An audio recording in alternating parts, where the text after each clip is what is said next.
federal government, make una not forget also, all in the name of the minimum wage and all those area of stuff. And I want to still remind you people, House of Assembly and Senate, I want to make una put this thing into law or into conclusion. In the Nigerian army, I want you people to increase the private soldier salary from 50,000 naira to 110. Then I want you people to increase the salary of a landscraper in Nigerian army from 50,000 or 55,000 to 120. I want you people to increase the salary of a corporal in the Nigerian army from 60 or 57 to 135. From the sergeant above, una go know how una take do that structure. We are not getting it right in this job. The higher we work, the lower we eat. We work like a junkie and we feed like ants. The House of Senate, this one a message to now.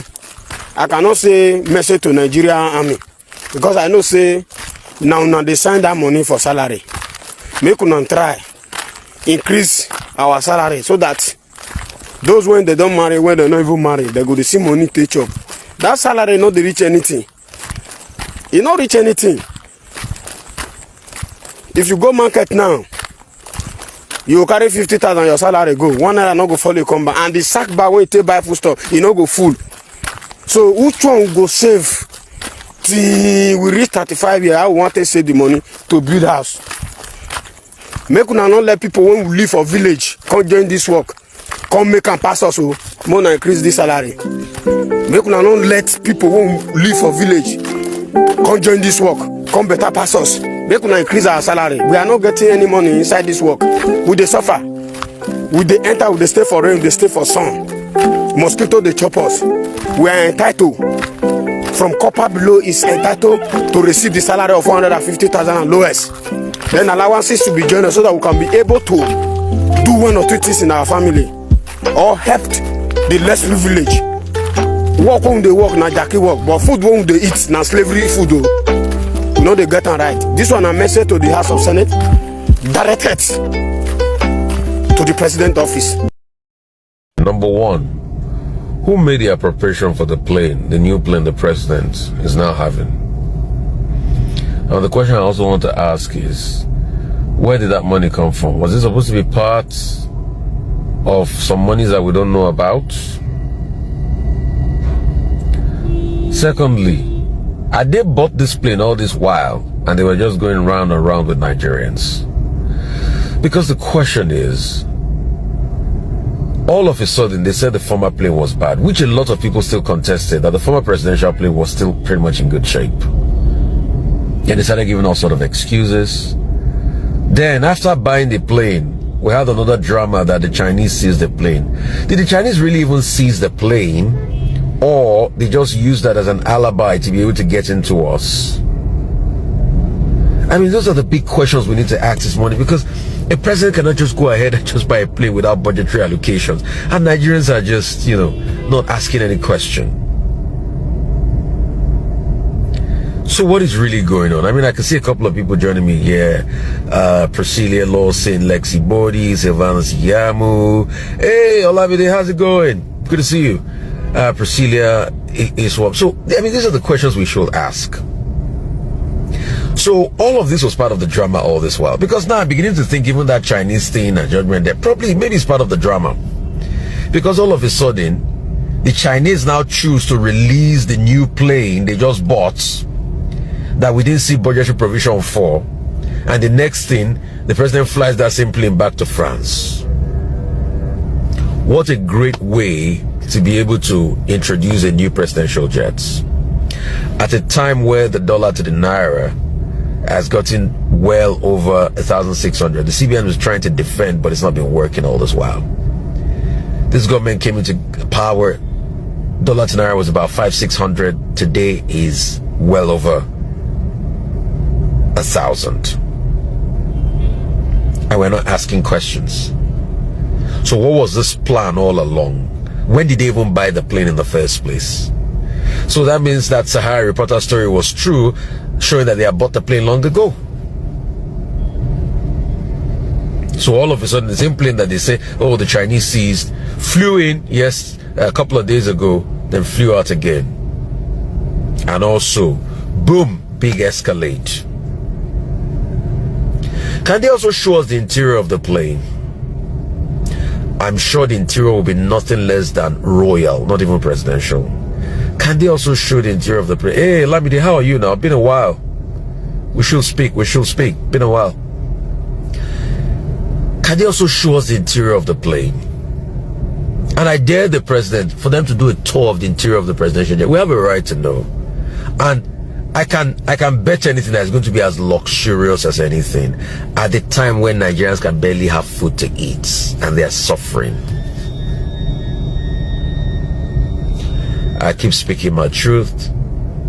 Join me on the morning show from 8 o'clock. Bless you guys. I love you more than words can tell. I love you all. And I keep speaking up for my own sanity and for the interest of my country. Today we're talking about the presidential jets where they've not told us how they got the money to buy it. So for me, I understand the culture of impunity. Maybe down the line, if we change the culture of impunity, which I don't think will change anytime soon, you can make a sensible argument. You were talking about Singapore. I looked at you and laughed. Do you know what will happen in Nigeria when they build those buildings? Government workers will buy those same buildings of the government and sell it at exorbitant rates. Go and check most of the government housing they do. It's already pre-bought by the same people internally. So you are comparing with Singapore and you're saying, if you give home some, it will never be visible here. Probably only the days of them Jack on day when they was spending. It's government officials that will they will buy us all those homes at 20 or 10 million naira. And they will go and resell it at 40, 50 million naira. Go and check if it's that easy. All the homes gonna have a building. Just please apply to buy one of these government housing projects. Just go ahead. I want you to do it yourself.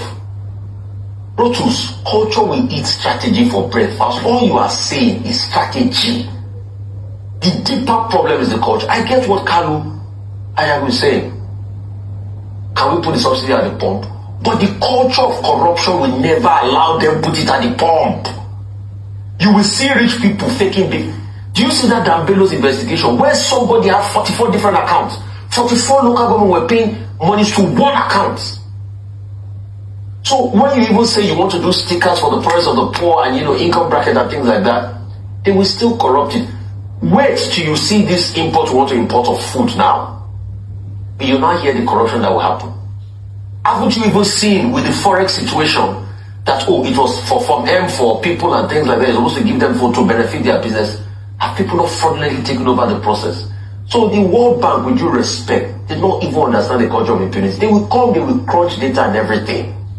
That's why you see all their data crunching has not changed. And my fear has always been the draconian policies they put forward. I'll take you back to 86. This was how they advocated SEFM, second tier foreign exchange markets. Oh, it will find the value at around 3 naira. It went up to, as of 1991, we're already getting over 7 to 11 naira. I will never remain the same then. I get all this empirical data, Rotus. But you can also absorb it from the policy of corruption. Look at Zacchaeus talking about crypto. The same crypto that you have incarcerated, what's it called, Binance now. Or because you know that there's money coming from there now you're talking about. It's not the same crypto that you said was affecting your forex, that you should stop trading crypto so that your forex will stabilize. Didn't they blame for it? Now they are doing Dutch auction system. It's not still holding the naira. The naira is still going to 1,600. Okay, so RUFAI, just one question. Is there anything positive you see in data with what has been put forward here? Because what the thing is this, you ask for empirical data daily, right? So, hold on. The data here shows that subsidies are wasteful spending. The Singapore example, I was making the example to say that because Nigeria, we do low-income housing here in Nigeria as well. The point I was trying to make is that inefficient spending on subsidies, as was made by the World Bank, IMF, everybody, every analyst, every guest that has come here, put the spending in other things that have value. Subsidies are a tax cut for the wealthy. So just 1 second, I just want to wrap up. All you've done is just say corruption will, if you bring a solution here, corruption will destroy it. You bring a solution here, corruption will destroy it. You bring it, so the thing is, the point is that if every single way you turn, you say that nothing will work, corruption will destroy it, then let me just put my laptop down, pick up my phone, and let everybody just go home and leave Nigeria to burn. You know what I'm saying? There has to be some hope and optimism that some of these things will work. Rotus, let me tell you something. It has to work. You can't be doomsday every day. Rotus, when Tinubu came in, he promised renewed hope. He's renewed shiggy. He's 1 year into office. Wait, now let me speak, Rotus. Yeah. Let me speak. You see, the problem with you, a lot of people don't understand the means. I'm a very factual realist. Hang on a minute. You think I don't want this country to work? You think? Do you wait? Okay, go ahead. You think I don't want this country to work and I come here every single day advocating and fighting for this country?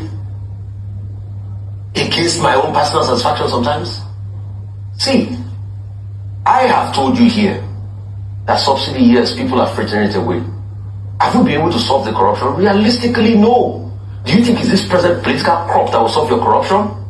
I here have advocated with you face removal. Have I not? But even with face removal, is it the same NMPC that they released their report today that you are saying you want the financial because you can't trust them enough? And these people are going to live with this? So, what to see? I am saying the reality so that people that are watching can understand realism and press for more accountability. You are talking about subsidy savings in a country where the president did not even respect you enough before he went ahead to buy a private jet behind you. Without it, he didn't even rate you enough as a citizen. So you think I don't want the best for this country? Brutus, we want the best. I'm hopeful. Well, give me hope. Give me hope. I need to hear hope and positivity. Give me hope on something. Give me something you're seeing that is hopeful. Give me one thing, please. Let me tell you. Okay. My hope now will be, how can we increase revenue through mining? But subsidy is eating up the Wait now. Because see, if we harness gas properly, we are doing 12 billion revenue target. We can actually do $40 billion or 50 billion from gas if we harness gas. So we can increase the pots. That's a realistic hope to me. How can we drive more revenue? How can we look for loopholes and block corruption and ensure that we drive up the revenues? For me, that's more realistic hope that we can reinvest. But if you say with this Peter resource, and you think this culture of impunity will not continue, Brutus, we are kidding ourselves. Look, I was like you many years ago.